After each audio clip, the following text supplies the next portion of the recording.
Gipasuyupan na kaganiha ang napundong tubig sa Maydan DM Cortez sa Mandaue City at ubangan sa usa ka eskwelahan.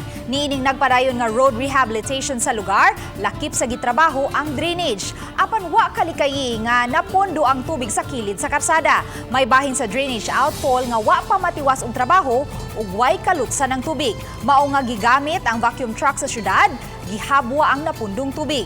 Gidrain ra usab kini sa parte nga adunay gamayng outfall sa drainage. Lakip sa naapektuhan mao ang Mandaue City Comprehensive High School Annex Campus kay napundo ang tubig sa kalsada pasulod sa eskwelahan. Una niini nakadawat og reklamo ang GMA Regional TV kabahin sa maong sitwasyon. Diin naglisod ang mga residente labi na kun mubundak ang uwan.